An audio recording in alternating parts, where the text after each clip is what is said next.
देखिए, एक ओवरव्यू ले लेते हैं। वैसे तो हम लोगों ने इसकी अलग से क्लास ली थी, बट फिर भी एक बार डिस्कस कर लेते हैं क्या क्या हमारे टॉपिक्स हैं। देखिए, जो हमारा अकाउंट्स का सिलेबस है वो आपके 4 मॉड्यूल्स में डिवाइडेड है। That is A, B, C and D.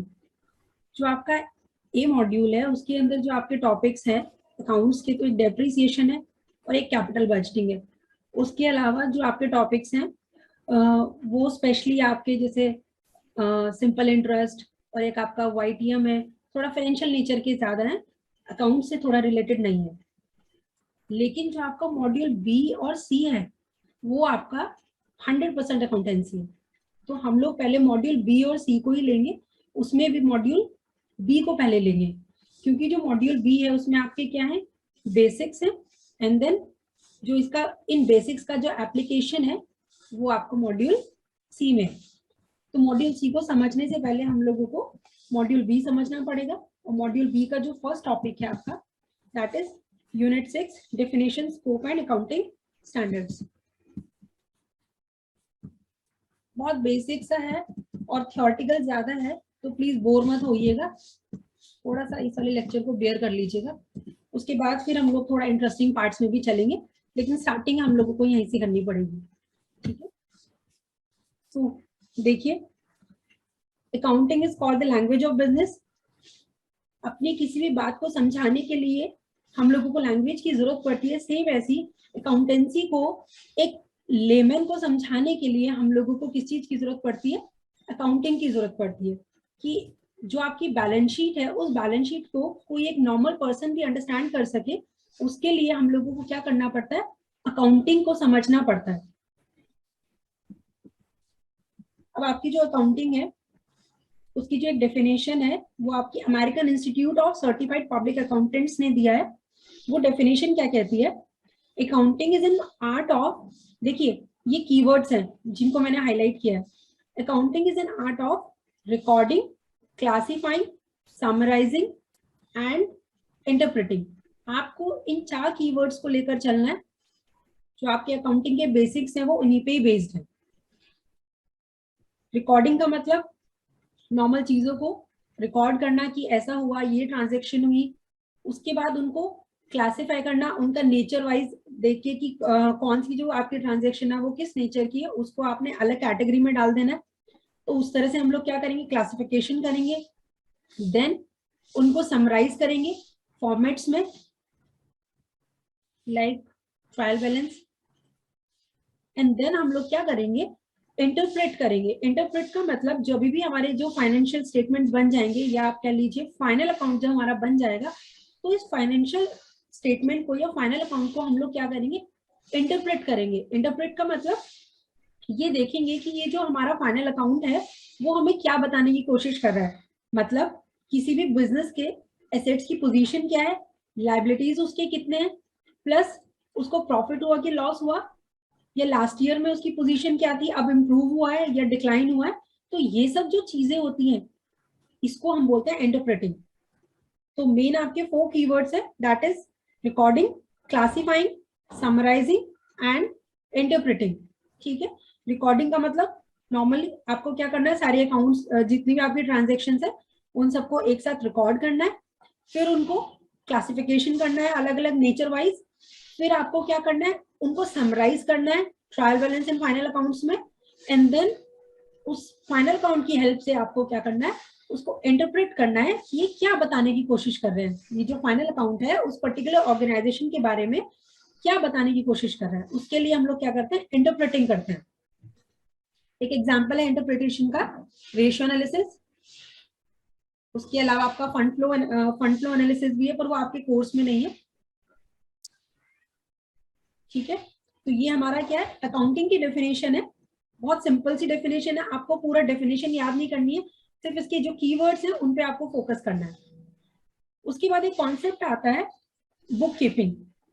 देखिए बुक कीपिंग क्या है, जब हमारी अकाउंटिंग एग्जिस्टेंस में नहीं आई थी या फिर इतना लोगों को नॉलेज नहीं थी कि किस तरह से अकाउंटिंग करनी है, तो उस समय पे क्या होता था, एक बस बेसिक सा एक टेक्निक लगाते थे, दैट इज रिकॉर्डिंग। कि सिर्फ आप क्या कर लीजिए, रिकॉर्ड कर लीजिए चीजों को। अभी आपको कोई एनालाइज नहीं करना है, कोई समराइजिंग नहीं करनी, कुछ नहीं करना है, सिर्फ आपको क्या करना है, रिकॉर्ड करना है। जैसे कि फॉर एग्जाम्पल आपने कभी पुरानी मूवीज जो होती हैं उनमें देखा होगा कि एक मुंशी जी होते हैं और अपना नीचे बैठे रहते हैं और उनके पास कुछ बुक्स होती है, उनको बही खाता बोलते हैं या आप रजिस्टर्स कह लीजिए। तो वो क्या करते हैं कि अच्छा मैंने इसको इतने पैसे दिए, इससे इतने पैसे लेने हैं, इस पे इतना इंटरेस्ट लगाना है, सपोज 10% लगाना, जितना भी लगाना है। तो वो कोई फाइनल अकाउंट्स नहीं बनाते थे, ना ट्रायल बैलेंस बनाते थे। वो लोग क्या करते थे, सिंपली रिकॉर्ड करते थे, इसको इतना दिया, इससे इतना लिया, या इसको मैंने इतना उधार दिया हुआ है तो उसमें इंटरेस्ट जो है वो एनुअली मुझे इतना लेना है, या फिर ईएमआई मंथली मुझे इससे इतना लेना। इस तरह की चीजें होती थी बुक कीपिंग में। देखिए नाम से ही पता चल रहा है, बुक कीपिंग का मतलब सिर्फ आपको एक रिकॉर्ड मेंटेन करना होता था, जब लोगों को अकाउंटिंग की साइंटिफिक नॉलेज नहीं थी। ठीक है, उसके बाद क्या होता है, एक कंफ्यूजन होता है बुक कीपिंग और अकाउंटिंग में। तो हम लोग उस डिफरेंस को देख लेते हैं कि बुक कीपिंग और अकाउंटिंग में मेन डिफरेंस क्या है। बहुत इजी है, कुछ कंफ्यूजन होगा तो पूछ लीजिएगा। देखिए बुक कीपिंग का जो मेन ऑब्जेक्टिव है वो क्या है, अभी मैंने आपको बताया सिस्टमैटिक रिकॉर्ड ओनली। जो ट्रांजेक्शन है बस उसको रिकॉर्ड कर लीजिए, आगे कुछ नहीं करना है। क्योंकि उस समय लोग इतने एजुकेटेड भी नहीं होते थे और इतनी लोगों को नॉलेज नहीं थी, और ना ही कोई साइंटिफिक अप्रोच थी अकाउंटिंग के लिए। तो उस समय क्या होता था, सिर्फ एक रिकॉर्ड मेंटेन करते थे। लेकिन अकाउंटिंग क्या है, अकाउंटिंग का जो ऑब्जेक्टिव है वो है नेट रिजल्ट्स या फिर एक कंपनी की पोजीशन चेक करना। बुक कीपिंग आप कह सकते हैं कि वो बेसिस है या फिर फर्स्ट स्टेज है अकाउंटेंसी की। और आपकी जो अकाउंटेंसी है, अकाउंटिंग है, वो कब शुरू होती है, बुक कीपिंग से। क्योंकि अकाउंटिंग को क्या चाहिए, अकाउंटिंग को चाहिए बिजनेस ट्रांजैक्शंस का रिकॉर्ड। वो कहां से मिलता है, बुक कीपिंग से मिलता है। क्लियर। नेक्स्ट पॉइंट देखिए, बुक कीपिंग में जो आपकी कह लीजिए जो मेन चीज है वो क्या है, identification and recording of transactions. लेकिन अकाउंटिंग में अभी हमने डिस्कस किया उसके अंदर क्या है, और भी फर्दर एक्टिविटीज है, that is summarising, interpreting and communicating. ये तीन आपके, देखिए रिकॉर्डिंग भी है, लेकिन बुक कीपिंग में सिर्फ रिकॉर्डिंग है, और अकाउंटिंग में आपका क्या है, अकाउंटिंग में आपका उससे आगे summarising, interpreting and communicating. Communicating का मतलब जैसे कि हम लोग क्या करते हैं, जो भी हमारे फाइनेंशियल स्टेटमेंट्स हैं उनको न्यूज़पेपर में पब्लिश करते हैं या फिर वेबसाइट्स पे अपलोड कर देते हैं। किस लिए करते हैं, to communicate these statements with the users of accounting.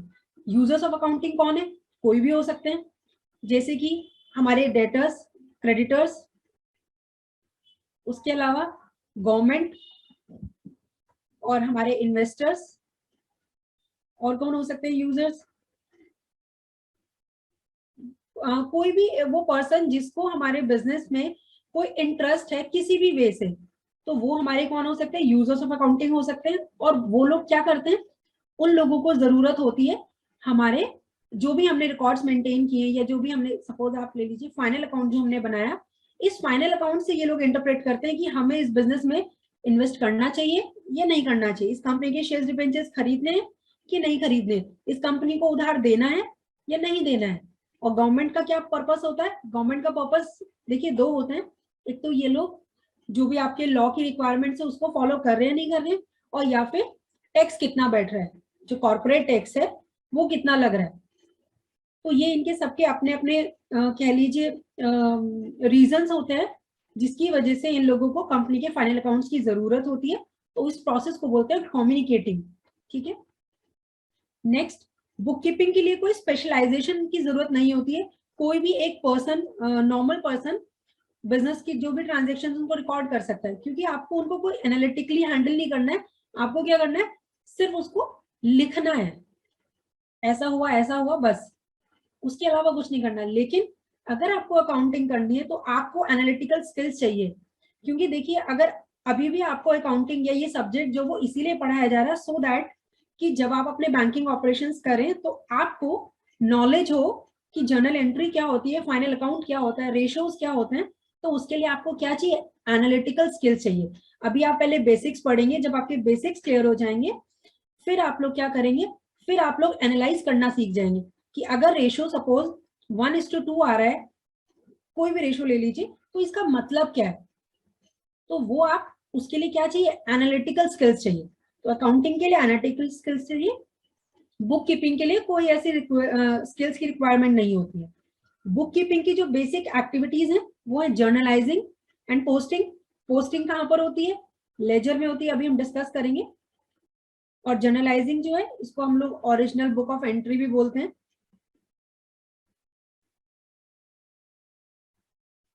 और अकाउंटिंग का जो मेन पर्पस होता है या कह लीजिए मेन एक्टिविटी होती है वो होती है फाइनल अकाउंट।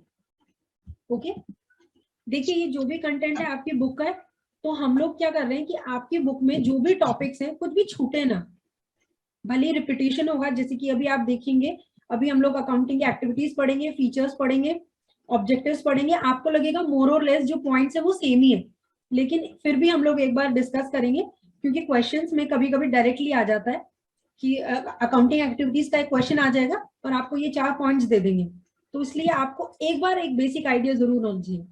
ठीक है, चलिए देखिए अकाउंटिंग एक्टिविटीज जो है हमारी कौन कौन सी हैं।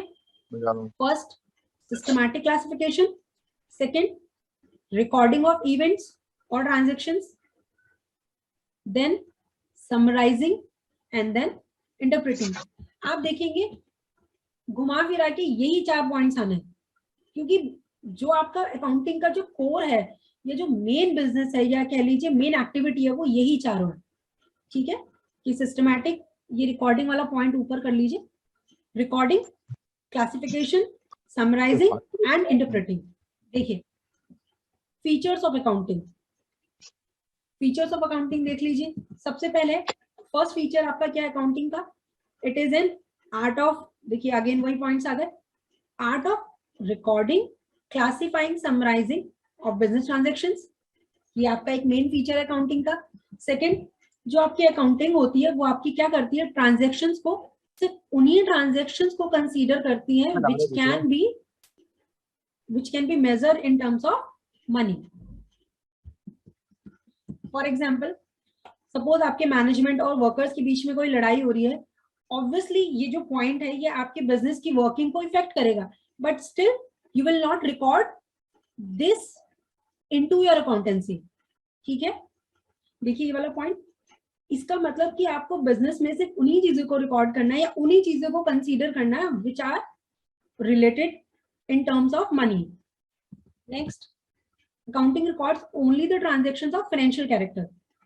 अगेन देखिए पॉइंट वही है, लेकिन फिर भी थोड़ा सा डिफरेंस है इसमें। फाइनेंशियल कैरेक्टर वहां पर क्या है कि सिर्फ आपको मनी टर्म्स को कंसीडर करना है, यहाँ पर आपको मनी टर्म्स के अंदर भी देखना है कि आपको उसको लेना है या नहीं लेना। फॉर एग्जाम्पल देखिए, एक एग्जाम्पल दिया इसमें कि सपोज आपने एक बहुत ही हाई स्पीड कंप्यूटर परचेज किया है बिजनेस के लिए, ऑब्वियसली इट विल इफेक्ट और enhance the capability of your business, but still you will not record it as a very high speed computer.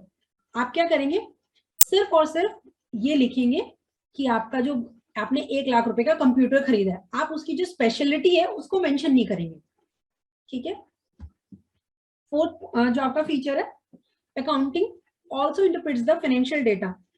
Interpretation का मतलब मैं आपको बता चुकी हूँ। फॉर एग्जाम्पल, सपोज आपको ही किसी पर्सन को, आपके किसी कस्टमर को आपको लोन देना है, तो आप क्या करेंगे? आप उसकी बैलेंस शीट को स्टडी करेंगे उसको लोन देने से पहले कि भाई वो आपका जो लोन है उसको वापस कर पाएगा या नहीं। ठीक है,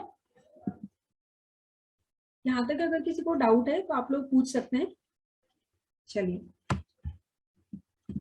देखिए, और प्लीज बोर मत होइएगा, मैं आपको पहले ही बता चुकी हूँ कि पॉइंट जो है वो रिपीट होंगे, लेकिन कराने इसलिए जरूरी है क्योंकि आपकी बुक में दिया हुआ है, तो इसलिए हम लोगों को सारे टॉपिक्स कवर करने हैं। ठीक है, अब देखिए purpose and objectives of accountancy. To keep a systematic record, again to ascertain the results of the operations, कि आप जो भी बिजनेस कर रहे हैं, फॉर एग्जांपल आपका पेन मेकिंग का बिजनेस है, तो उस पेन मेकिंग के बिजनेस से आपको क्या प्रॉफिट मिल रहा है या लॉस हो रहा है, या जो भी आपके रिजल्ट्स आ रहे हैं उनको आपको क्या करना? फाइंड आउट करना। To find out the results of the operations, to ascertain the financial position, कि आपके बिजनेस में एसेट्स और लायबिलिटीज कितनी है, next, to facilitate rational decision making. देखिए, आप खुद सोचिए कि अगर आपको पता है कि भाई मेरे पास एसेट्स इतने हैं, लायबिलिटीज मेरे पास इतने हैं, और मुझे प्रॉफिट हो रहा है कि लॉस हो रहा है, अगर आपके पास ये तीनों इंफॉर्मेशन अवेलेबल है, तो क्या आप एक बेटर डिसीजन ले पाएंगे या नहीं ले पाएंगे? बिल्कुल ले पाएंगे। लेकिन अगर एब्सेंस ऑफ दीज 3 पॉइंट्स, तब आप नहीं ले पाएंगे। कि अगर आपको सपोज नहीं पता है एसेट्स क्या है, लायबिलिटीज क्या है, प्रॉफिट लॉस क्या है, तो आप नहीं डिसीजन ले पाएंगे सही। लेकिन अगर आपको अपने बिजनेस की पोजीशन पता है, आपको प्रॉफिट एंड लॉस पता है, तो आप डिसीजन ले सकते हैं।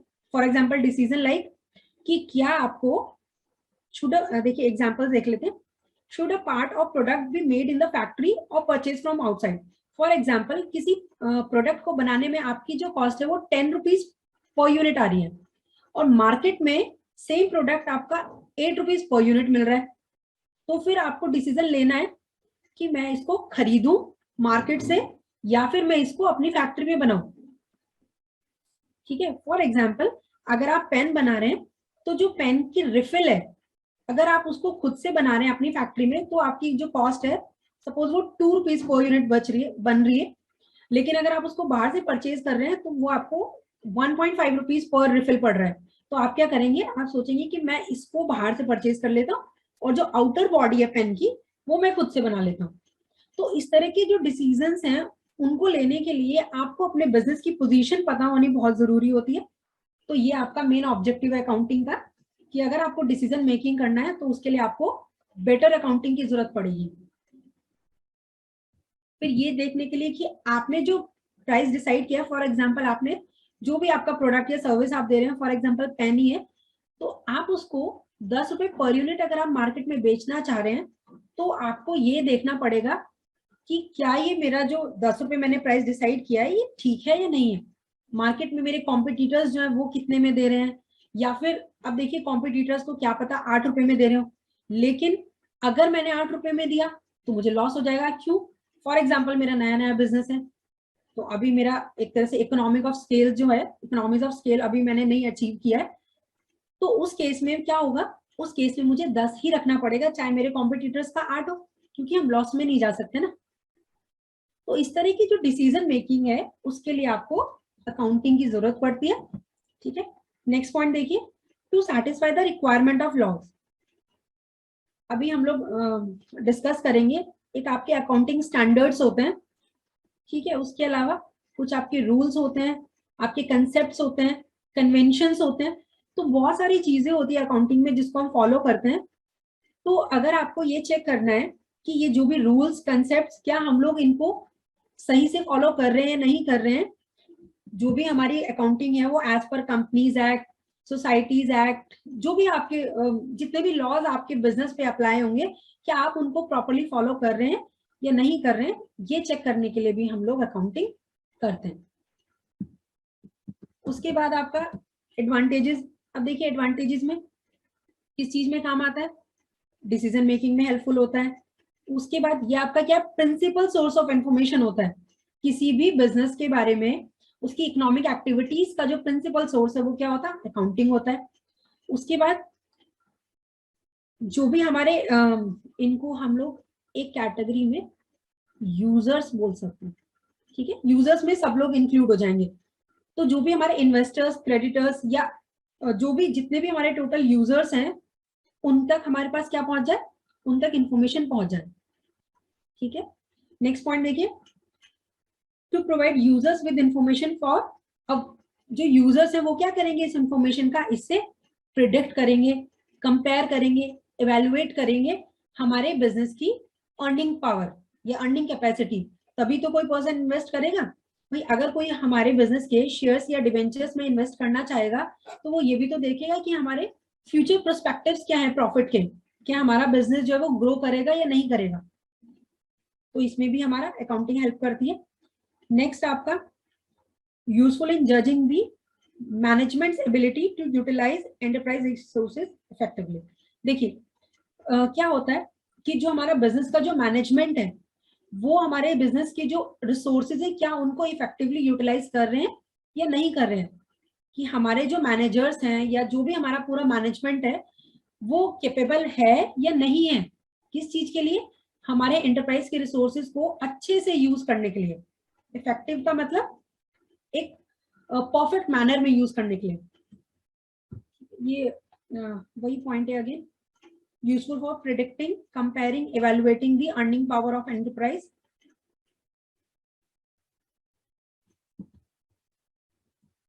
ठीक है, देखिए अभी तक जितने भी पॉइंट्स आए मोर और लेस वो सब आपके रिपीटिशन थे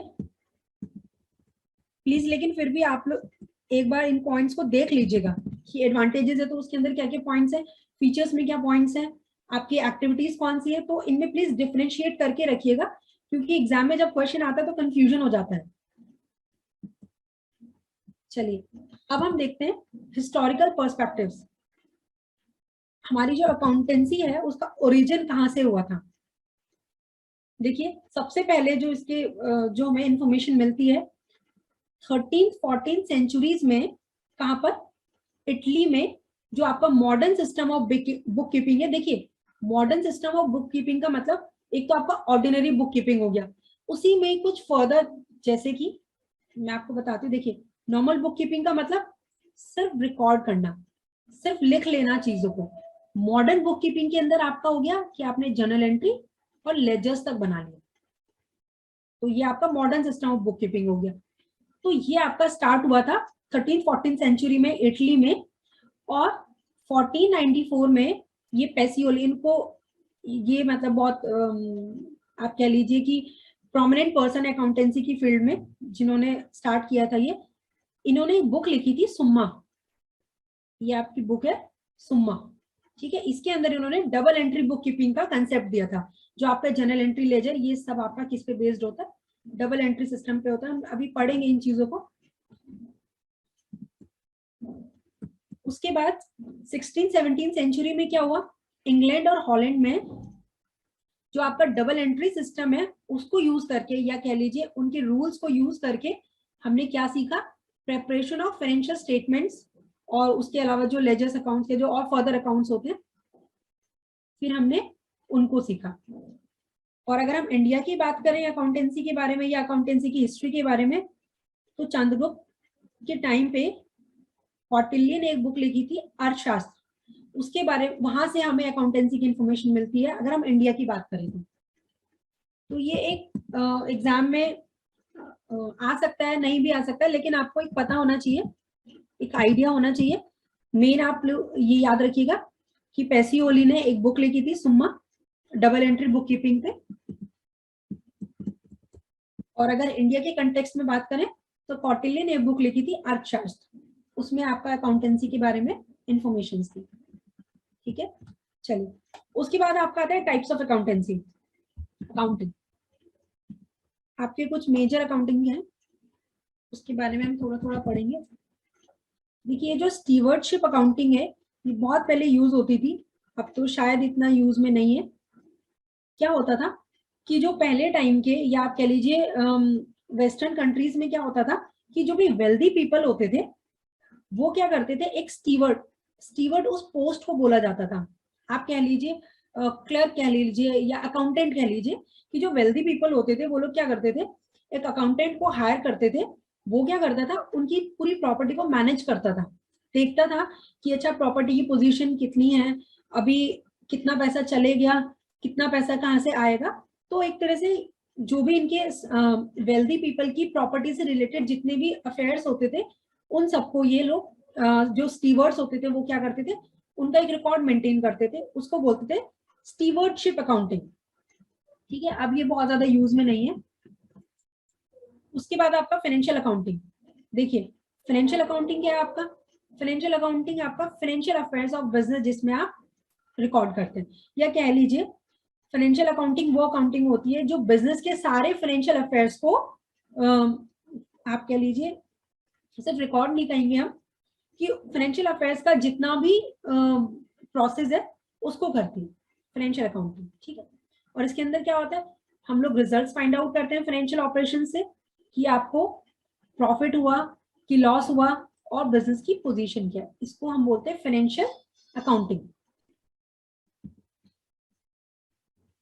और जो फाइनेंशियल अकाउंटिंग है वो बेस है बाकी सारी अकाउंटिंग के लिए, फॉर एग्जाम्पल अगर कॉस्ट अकाउंटिंग की मैं बात करूं तो कॉस्ट अकाउंटिंग को जो इंफॉर्मेशन चाहिए होती है, सपोज जो आपका फाइनल अकाउंट बनता है, फाइनेंशियल अकाउंट का जो फाइनल अकाउंट होता है वो आपको हेल्प करता है कॉस्ट अकाउंटिंग में।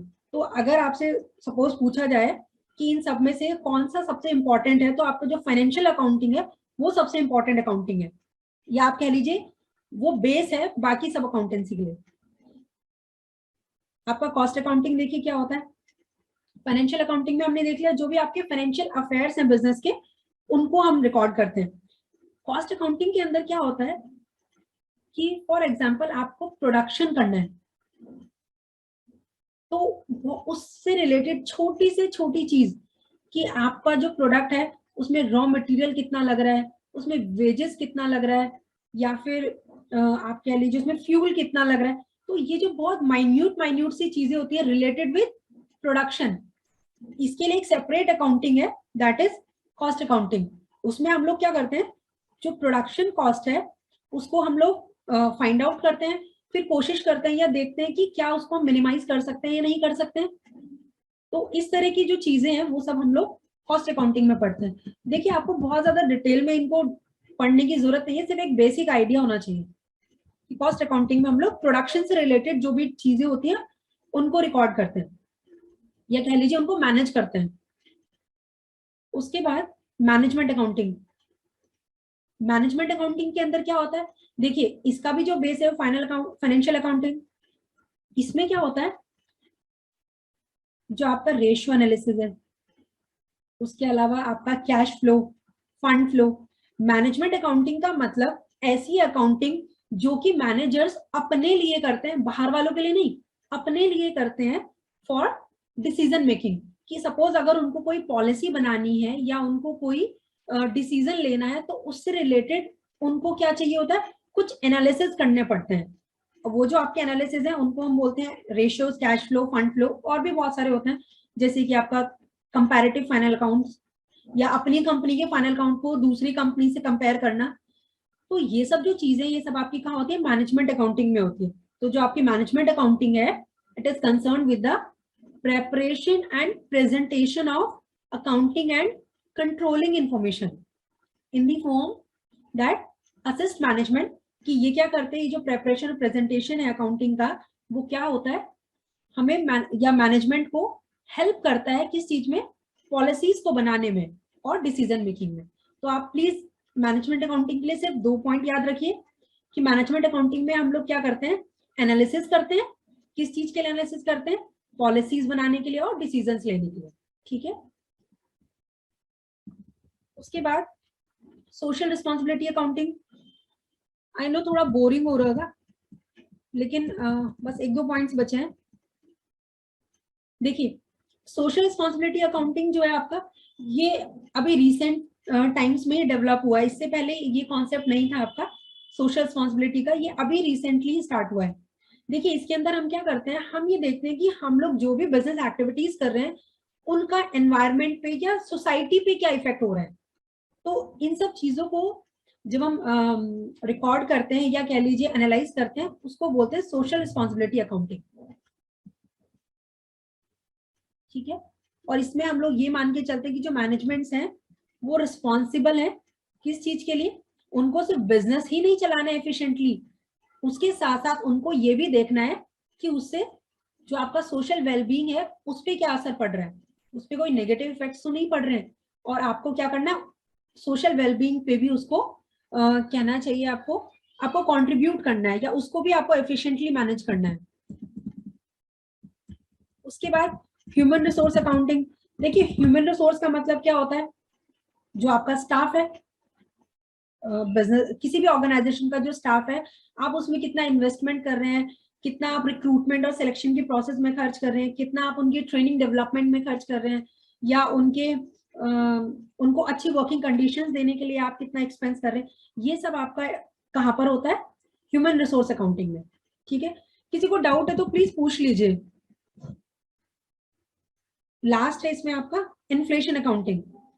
इन्फ्लेशन अकाउंटिंग में क्या, देखिए क्या होता है अकाउंटिंग में, सपोज मैंने 2010 में एक 10 लाख की मशीन परचेज की, अब चाहे 2022 आ जाए मैं उस मशीन की जो कॉस्ट है उसको 10 लाख ही लिखूंगी अपनी बुक्स में। इसको हिस्टोरिकल कॉस्ट कॉन्सेप्ट बोलते हैं, पढ़ेंगे अभी हम इसको डिटेल में। लेकिन 2010 से लेके 20 में बहुत सारे फ्लक्चुएशंस हुए होंगे एसेट की वैल्यू में या प्राइस में, प्राइस लेवल में बहुत सारे फर्क चेंजेस हुए होंगे। तो उन फ्लक्चुएशंस को रिकॉर्ड जब हम करते हैं तो उसको हम बोलते हैं इन्फ्लेशन अकाउंटिंग। जितना भी आपका एडजस्टमेंट्स होता है related with change in price level, उस सबको हम लोग कहाँ पे रिकॉर्ड करते हैं, इन्फ्लेशन अकाउंटिंग। इसके बाद हम लोग जो टॉपिक करेंगे ना वो अकाउंटिंग स्टैंडर्ड्स का करेंगे। लेकिन अकाउंटिंग स्टैंडर्ड अभी मैं आपको सिर्फ ओवरव्यू दूंगी कि अकाउंटिंग स्टैंडर्ड्स क्या होते हैं, कैसे उनका ओरिजिन हुआ, ये सब। जो आपके मेन अकाउंटिंग स्टैंडर्ड है नंबर वाइज कि AS1 में क्या है, AS2 में क्या है, उसको हम इस चैप्टर को दोबारा से लेंगे जब हमारा मॉड्यूल C कंप्लीट हो जाएगा। जब आप लोग चीजें समझ जाएंगे कि बैलेंस शीट क्या होती है या फिर आपका जो रेशियोज हैं वो क्या होते हैं, इन्वेंट्रीज क्या होती हैं, जब आप इन सब चीजों से फेमिलियर हो जाएंगे तब हम इन अकाउंटिंग स्टैंडर्ड्स को नंबर वाइज डिटेल में करेंगे। क्योंकि एग्जाम में इससे काफी क्वेश्चंस आते हैं, शायद इस बार भी 4-5 क्वेश्चंस आए थे अकाउंटिंग स्टैंडर्ड से ही। बताइए, आए थे ना? यस मैम, आए थे। डायरेक्टली नंबर वाइज आए थे या फिर अकाउंटिंग स्टैंडर्ड की थ्योरी से रिलेटेड आए थे? मतलब ऐसे करके पूछा था कि AS1 के बारे में बताइए कुछ, मतलब पर्टिकुलरली AS से रिलेटेड, नंबर से रिलेटेड था या बेसिक से रिलेटेड था? कुछ आइडिया हो तो किसी को? डायरेक्टली नहीं आया था मैम, थ्योरेटिकल वाइज। ठीक है, कोई एग्जांपल दे सकते हैं सर? ए से रिलेटेड जो भी क्वेश्चन, अगर आपको कुछ भी हल्का फुल्का भी याद हो तो एक आइडिया दे सकते हैं। मैडम एक तो डायरेक्ट आता है, पूछता है जैसे वो इन्वेंटरी किस एएस में डिस्क्रिप्शन डिस्क्राइब जैसे कि ये इन्वेंट्रीज है, हाँ जी, कि इन्वेंट्रीज का AS नंबर क्या है, क्या है, ऐसे करके पूछता है। और भी बहुत चीज पूछता है, जैसे वो प्रिंसिपल वगैरह, जो प्रिंसिपल है उसका अंदर वो थोड़ा ट्विस्ट करके क्वेश्चन पूछ लेता है। वो तो सर कंसेप्ट, जैसे वो historical cost concept, money measurement concept, वो उसकी बात कर रहे हैं आप? हाँ जी, वो तो अभी हम लोग करेंगे सर। अकाउंटिंग स्टैंडर्ड का और कुछ किसी को याद हो तो? और एएस में तो ये डायरेक्ट पूछता है कौन सी एएस क्या डील करता है, बस यही डायरेक्ट एक क्वेश्चन पक्का है। अच्छा देखिए सर, अब मैं आप लोगों को इसमें एक चीज बताती हूँ। आप एक टेबल, सिर्फ इसको एक बार देखिए, ये आपके इसमें 29 होंगे। देखिए मैं आपसे एक चीज डिस्कस करना चाह रही हूँ। अभी यहाँ पर आपको 29 देख रहे हैं टेबल में, बट टोटल आपके जो AS हैं वो 32 है, ठीक है? उसमें से आपके 30, 31, 33, सॉरी 32, 3 जो आपके AS हैं वो आपके मैंडेटरी नहीं है। जो आपके मैंडेटरी है वो 29 है। AS की बात कर रही हूँ मैं अभी। एक आपके इंडियन AS भी है। इंडियन AS के बारे में पढ़ा आप लोगों ने? इंड AS करके आपकी बुक में दिया हुआ है। यस मैम, है ना? 104, 105, 106। जी जी, जो इंडियन AS है वो आपके टोटल 41 है, और जो आपके सिंपल AS है वो टोटल 32 है, लेकिन उसमें से 29 जो आपके वो मैंडेटरी है, ठीक है? तो मैं ये जो टॉपिक्स है ना, कि आपका AS20 में EPS आता है, AS21 में कंसोलिडेटेड फाइनेंशियल स्टेटमेंट आता है, ये अभी अगर आप पढ़ेंगे अभी तो आपको लगेगा कि बहुत मतलब रट्टाफिकेशन टाइप हो रहा है। लेकिन इसको हम लोग क्या करेंगे ना, हम लोग जो भी टॉपिक पढ़ेंगे, फॉर एग्जांपल जब हम डेप्रिसिएशन पढ़ेंगे तो हम लोग डेप्रिसिएशन को सिर्फ डेप्रिसिएशन नहीं पढ़ेंगे, हम डेप्रिसिएशन के अंदर ये भी पढ़ेंगे कि जो डेप्रिसिएशन अकाउंटिंग है वो आपका AS6 के अंदर आता है। एटलीस्ट जितने टॉपिक्स हमें पता है या हमारे कोर्स में है उनके तो AS हम लोग याद कर ही सकते हैं। कैश फ्लो का AS3 है, अकाउंटिंग पॉलिसीज अभी मैं आपको पढ़ाऊंगी वो AS1 है, इन्वेंट्रीज का AS2 है। तो एटलीस्ट जो भी टर्म्स हमारे सामने आएंगी या हम अभी टॉपिक वाइज पढ़ेंगे उसके तो हम AS याद रख सकते हैं ना, उससे एक हेल्प होती है। हेल्प ये हो जाती है, एक तो वो आपको एलिमिनेशन में हेल्प करता है, ठीक है। फॉर एग्जाम्पल कंटिजेंसीज के लिए आपसे पूछ लिया कि बताइए कौन से एएस में, ऑप्शंस दिए हैं 1 2 3 4। तो अगर आपको पता होगा कि 1 में तो अकाउंटिंग पॉलिसी आती है, 1 तो हो नहीं सकता, सेकंड में इन्वेंट्री आता है, थर्ड में कैश फ्लो आता है, तो आप इजिली फाइंड आउट कर पाएंगे कि इसका जो आंसर है वो AS4 है। समझ रहे हैं आप लोग? तो हम लोग क्या करेंगे, जब भी हम लोग टॉपिक वाइज अपना पढ़ेंगे तो उससे रिलेटेड जो भी एएस होगा उसको हम वहीं के वहीं याद करेंगे। डेप्रिसिएशन जब पढ़ेंगे तो हम लोग वहीं के वहीं याद करेंगे। डेप्रिसिएशन आपका AS6 में आता है, ठीक है। और इंडियन एएस का भी देख लेंगे हम लोग, उसके अंदर कौन कौन से हैं। एक्चुअली उसमें कोई सीक्वेंस नहीं है इंडियन एएस में ना, 101 से स्टार्ट है, फिर 1 2 3 भी आ जाते हैं उसमें, ठीक है। चलिए थोड़ा सा अकाउंटिंग स्टैंडर्ड के बारे में पढ़ते हैं। मैं आपको बता चुकी हूँ, हम डिटेल में नहीं पढ़ेंगे आज, हम लोग इसका सिर्फ ओवरव्यू करेंगे, ठीक है। चलिए देखिए, जो आपके अकाउंटिंग स्टैंडर्ड्स हैं, सबसे पहले तो ये कंफ्यूजन क्लियर कर लीजिए कि अकाउंटिंग स्टैंडर्ड्स और इंडियन अकाउंटिंग स्टैंडर्ड जो हैं ये दोनों अलग अलग हैं। अकाउंटिंग स्टैंडर्ड्स जो हैं वो इंडिया के अपने अकाउंटिंग स्टैंडर्ड्स हैं, जो कि कौन बनाता है, ICAI बनाता है। मतलब बनाता तो अकाउंटिंग स्टैंडर्ड बोर्ड है, ASB है, लेकिन उनको आप कह लीजिए कि उसको जो अप्रूवल, हाँ जी, रेगुलेट या अप्रूवल जो है वो ICAI देता है। तो जो AS हैं these are related with ICAI, जो हमारा institute of chartered accountants of India है, जो आपने CA कोर्स के बारे में सुना होगा, तो वो CA कोर्स भी ICAI ही कराता है। तो एक्चुअली इंडिया में जो अकाउंटिंग की जो मेन अथॉरिटी है, आप उसको रेगुलेटरी कह लीजिए या कुछ भी, तो वो आपका ICAI है। तो जो इंडिया के अंदर अकाउंटिंग स्टैंडर्ड्स बनाते हैं या जो भी आपके रूल्स बनाते हैं या प्रैक्टिसेस को मैंडेटरी या फिर नॉन मैंडेटरी करते हैं, वो किसका काम है, ICAI का काम है। और ICAI ने इसके लिए अकाउंटिंग स्टैंडर्ड बोर्ड बनाया हुआ है। तो फॉर्मुलेशन तो ये करते हैं, लेकिन अप्रूवल ICAI देता है, ठीक है।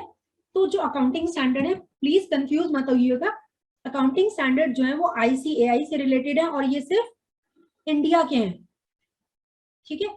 अब आप कहेंगे कि ये तो इंडिया के हैं और इसमें तो नाम ही इंडिया है, तो इसका मतलब ये कहाँ के होंगे फिर, है ना।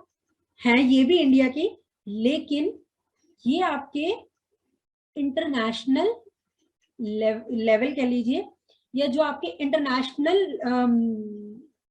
एक मिनट देखिए, एक IFRS के बारे में आपने सुना होगा।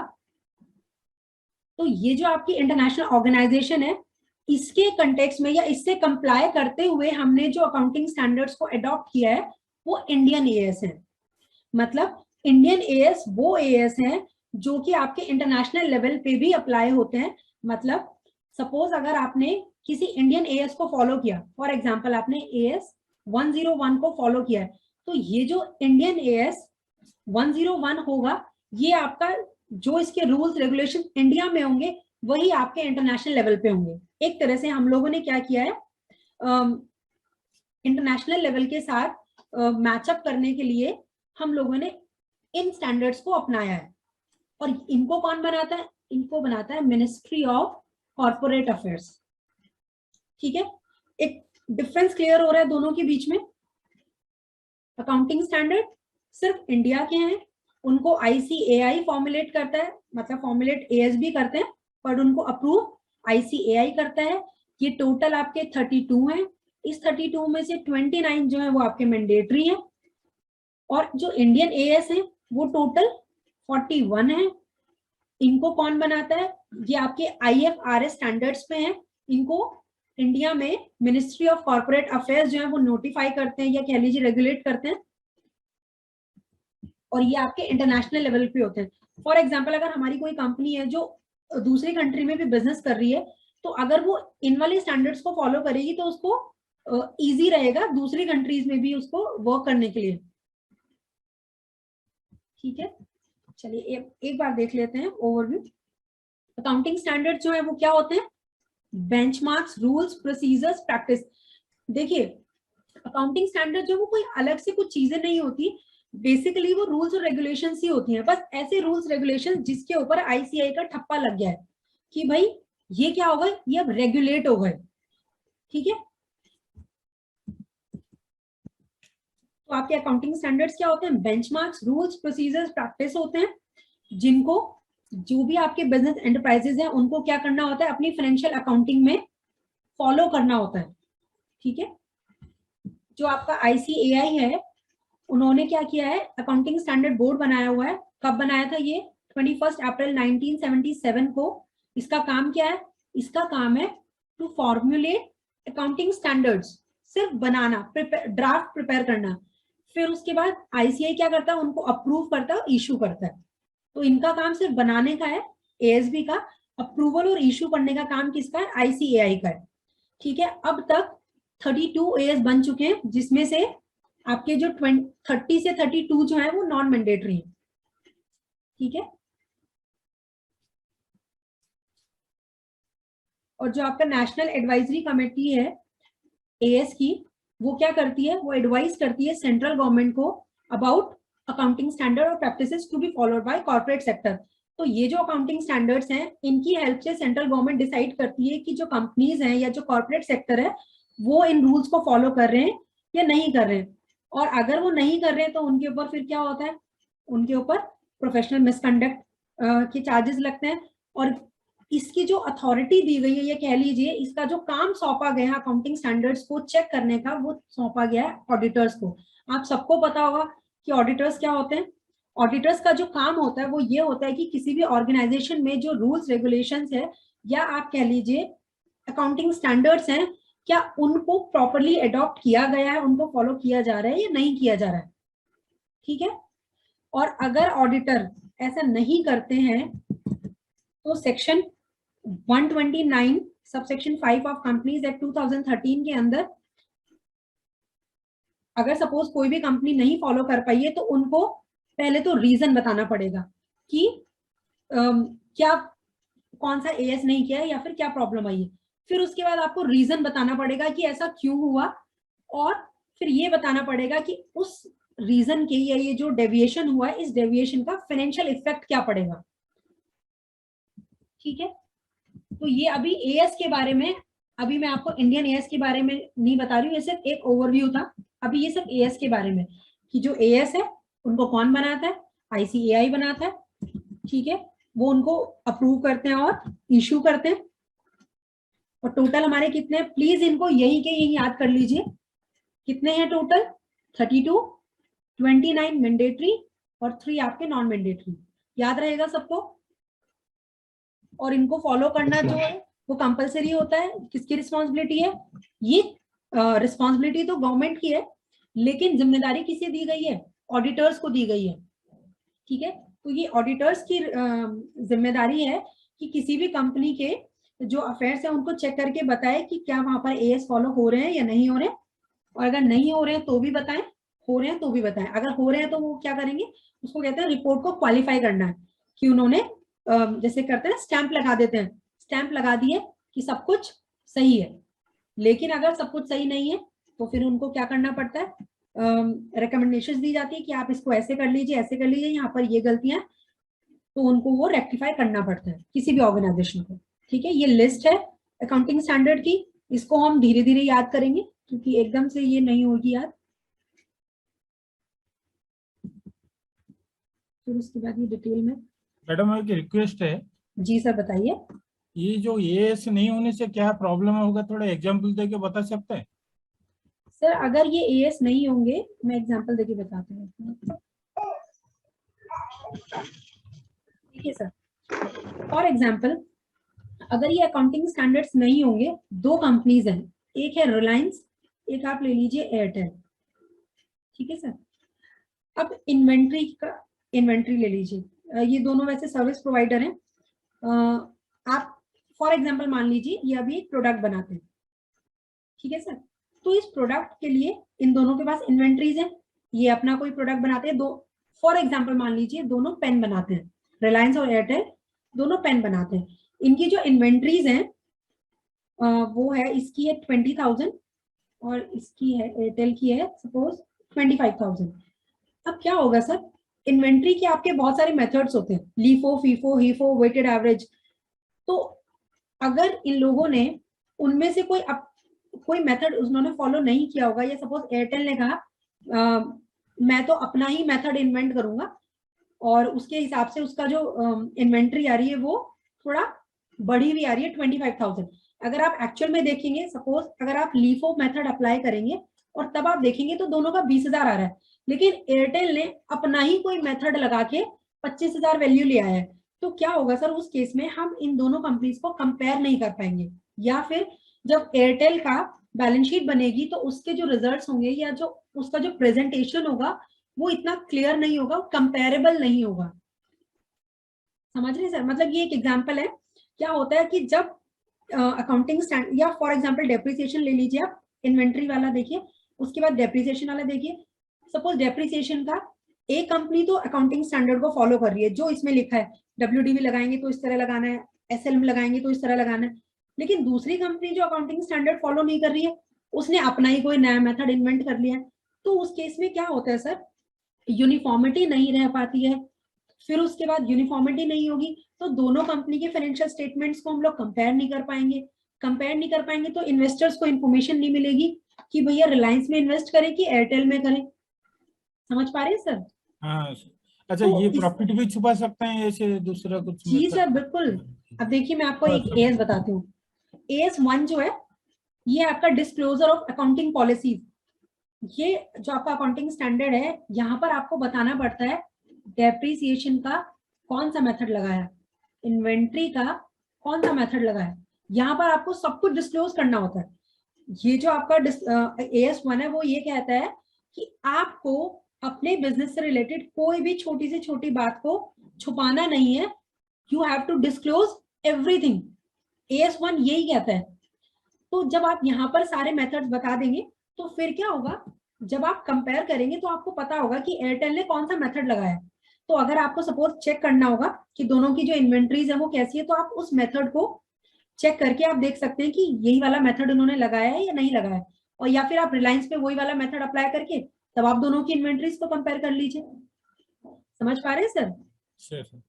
मैडम, तो इसलिए हम लोग को कुछ यूनिफॉर्म स्टैंडर्ड्स की जरूरत पड़ती है, सो दैट कि सारी कंपनी जब उन्हीं अकाउंटिंग स्टैंडर्ड्स को फॉलो करेगी तो हमारे लिए क्या, हर एक यूजर के लिए इजी हो जाएगा किसी भी फाइनेंशियल स्टेटमेंट को समझना और उसको कंपेयर करना और उससे कुछ इंटरप्रेट करना।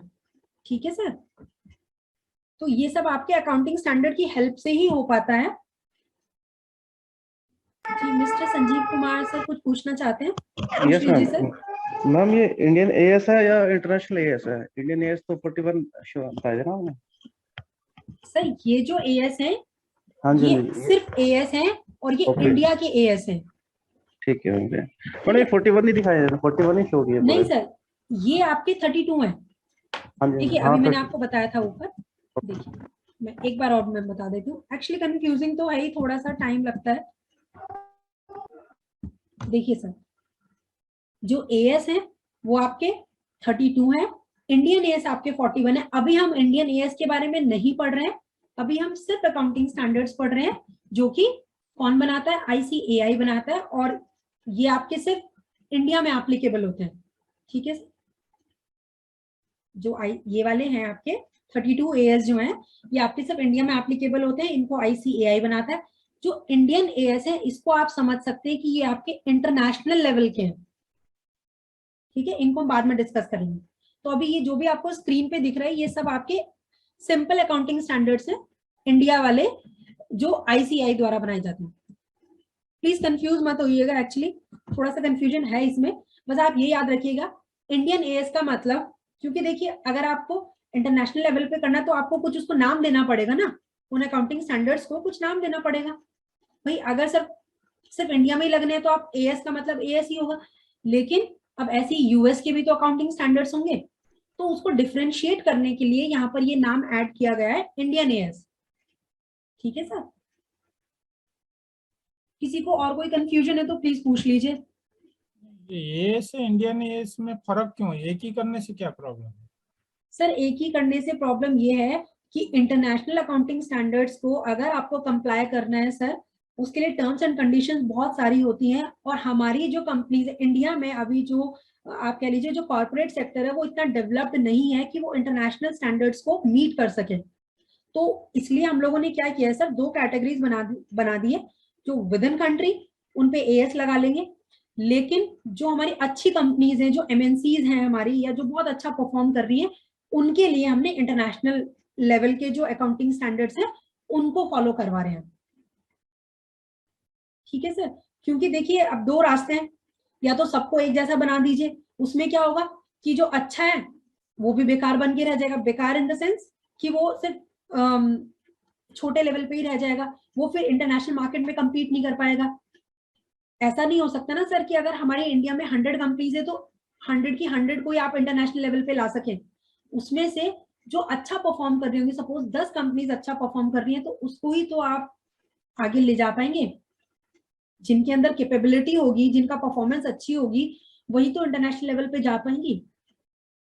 तो अब क्योंकि कुछ कंपनीज हमें इंडिया वाली को भी मैनेज करना है और हमें इंटरनेशनल लेवल वाली को भी देखना है, क्योंकि अपनी कंट्री को रिप्रेजेंट भी तो करवाना है ना सर। अगर हम इंटरनेशनल जी। स्टैंडर्ड अगर हम अपना जो डोमेस्टिक कंपनी को सभी को लगा देंगे तो उनको शायद परफॉर्मेंस में प्रॉब्लम आएगा कि सर देखिए प्रॉब्लम क्या होगी ना, हर एक कंपनी इतनी कैपेबल नहीं है कि वो इंटरनेशनल स्टैंडर्ड्स को फॉलो कर सके, क्योंकि इंटरनेशनल स्टैंडर्ड्स जो है सर उसके अंदर रूल्स, रेगुलेशंस, कंडीशंस बहुत अलग हैं। अकाउंटिंग स्टैंडर्ड या आप कह लीजिए बहुत स्ट्रिक्ट है, और अभी हमारे यहाँ की जो छोटी कंपनीज हैं या जो स्मॉल स्केल कंपनीज हैं वो उनको मीटअप नहीं कर पाएंगी। जैसे जैसे वो अच्छा परफॉर्म करेंगी इंडिया में, धीरे धीरे उनके ऊपर इंटरनेशनल अकाउंटिंग स्टैंडर्ड्स को अप्लाई कर देंगे, एक फेज्ड मैनर में ना सर, एकदम से नहीं कर सकते। ठीक है। ठीक है सर। और अभी एक कट ऑफ डेट है, उस डेट को मैं एक बार कंफर्म करूंगी। उस डेट के बाद बैंक में भी आपके जो अकाउंटिंग स्टैंडर्ड्स हैं वो अप्लाई हो जाएंगे। एक पर्टिकुलर डेट है उससे, और इसीलिए ये आपका ये जो टॉपिक है ना आपके एग्जाम में, ये डे बाय डे ये टॉपिक इसलिए इंपॉर्टेंट होते जा रहा है क्योंकि बहुत जल्दी बैंकिंग सेक्टर में आपके जो अकाउंटिंग स्टैंडर्ड्स हैं ये एप्लीकेबल होने वाले हैं। तो इसलिए आप लोगों को या बैंकर्स को उसकी नॉलेज होनी चाहिए। तो इसलिए धीरे धीरे इसका जो एरिया या स्कोप है वो बढ़ते जा रहा है आप लोगों के एग्जाम्स में भी, और आई थिंक जो न्यू सिलेबस आएगा उसमें भी बढ़ा देंगे इसको। ठीक है, और एक और रिक्वेस्ट है आप सबसे, प्लीज इस अटेम्प्ट को बहुत सीरियस होके दीजिए। रीजन, न्यू सिलेबस जो है सर वो बहुत वास्ट है।